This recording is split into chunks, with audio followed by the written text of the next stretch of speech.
दोस्तों बड़ी खबर आ रही है। दुनिया को बताया जा रहा है कि तेल की राजनीति है, लेकिन असली खेल इससे भी कहीं बड़ा है।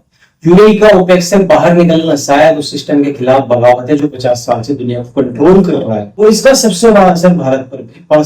1960 में बगदाद में कमरे में एक ऐसी ताकत का जन्म हुआ जिसने दशकों तक दुनिया की रफ्तार तय की।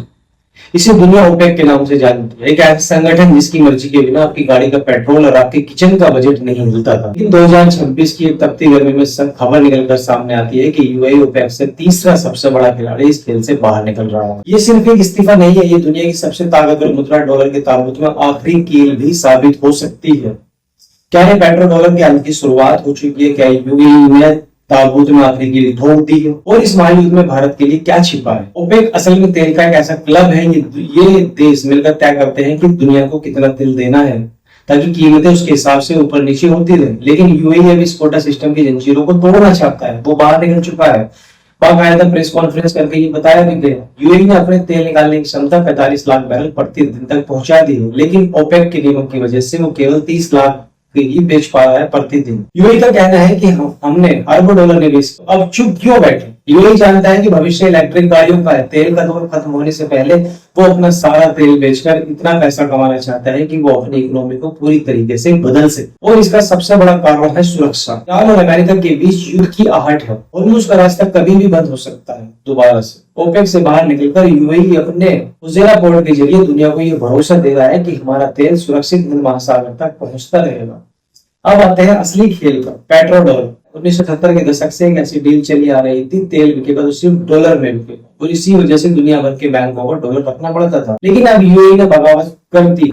अब वो चीन के युआन में और भारत के रुपये में व्यापार भी कर रहा है। ओपेक की बंदी से हटने का मतलब है यूएई अब उन देशों को भी तेल बेच सकेगा जो डॉलर में पेमेंट नहीं करना चाहते। पूरी कहानी में सबसे बड़ा विनर कोई है तो वो है भारत। भारत दुनिया का तीसरा सबसे बड़ा तेल आयातक है। यूएई के इस फैसले से भारत को 3 बड़े फायदे होंगे।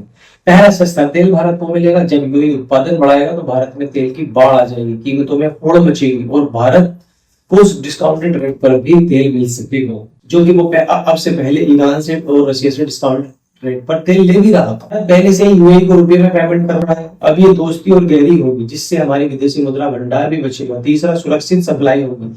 हॉर्मोज संकट के बावजूद भारत को फुजेरा पोर्ट से सीधे तेल भी मिलता रहेगा, यानी युद्ध हो या शांति हो, भारत की रफ्तार यहाँ पर नहीं रुकेगी।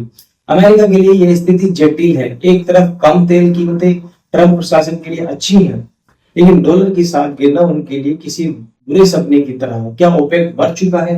सच तो यह है कि तेल की राजनीति अब पूरी तरीके से बदल चुकी है। अब कंट्रोल सऊदी अरब रूस के हाथ में नहीं है, बल्कि उन देशों के हाथ में है जिनके पास अपनी स्वतंत्र नीति भी है। यूएई ने अपनी चाल यहाँ पर दोस्तों चल दी है। अब बारी दुनिया की है कि आगे दुनिया इसमें क्या करने वाली है। फिलहाल यूएई ओपेक से बाहर हो चुका है। आने वाले दिनों में पता चल पाएगा कीमतें बढ़ेंगी घटेंगी, यूएई इसमें क्या खेल करने वाला है। आपकी क्या राय है कमेंट में जरूर बताइएगा। वीडियो पसंद आए तो लाइक कीजिए, चैनल को सब्सक्राइब कीजिए। जय हिंद।